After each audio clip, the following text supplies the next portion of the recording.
revolving door where those very people are back only to reoffend. And there are a number of examples of just that, where people that law enforcement has taken off the street where they should not be.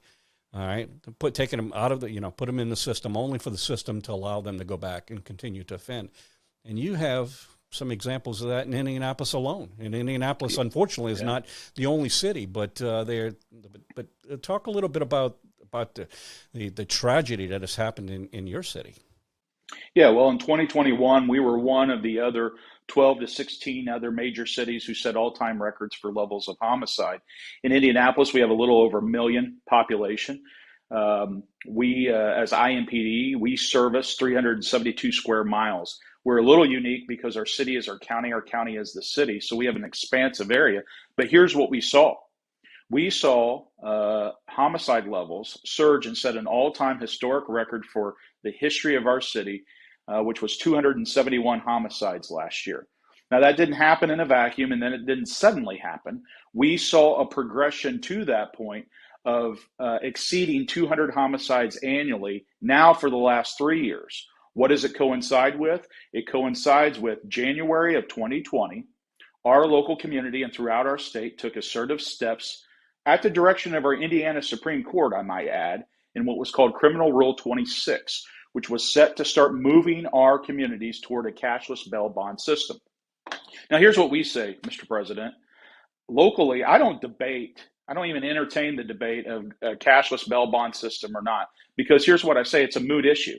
Even if you stipulate to moving away from cash bail bond systems, it still inherently means you have to do a risk-based assessment before releasing offenders once they're arrested. Well, what are you going to do in a risk-based assessment? You're going to look at things like prior criminal conviction history. And what we're seeing in Indianapolis is, as we're making this transition, we're not doing either one. We're not holding or fulfilling full-level cash bail bond decisions through a matrix. And at the same time, we're not doing a risk-based assessment because we're just cycling repeat violent criminal offenders right back into our neighborhoods. And our communities are bearing the brunt of it. We went from 171 homicides in 2019 to 271 homicides in 2021. In the span of 2 years, we saw an increase of 100 homicides. That's a 59% increase, and there's no signs of it slowing down.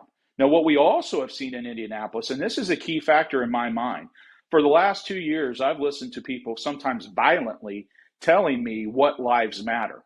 But when I look in my own city, I see that of this 59% increase in homicides, 271 homicides last year, nearly 75% of those homicide victims are my fellow Black neighbors.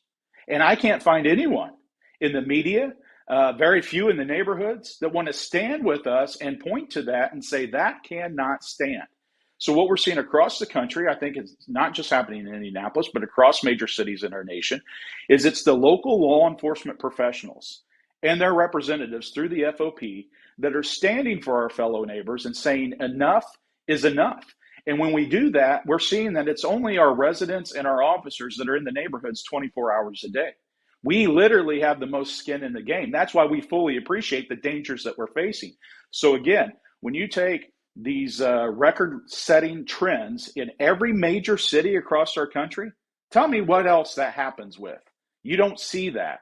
And what happens is it's all tied back to the same issues. All roads lead back to progressive DAs and prosecutors who are giving sweetheart plea deals, who are giving little or no jail time as a part of those plea deals. And it's often occurring with repeat violent offenders. And what they're doing, just like that's happening in Indianapolis, is they're artificially increasing their conviction rates through bogus sweetheart plea deals that they do, where there's no jail time, but they get the stat.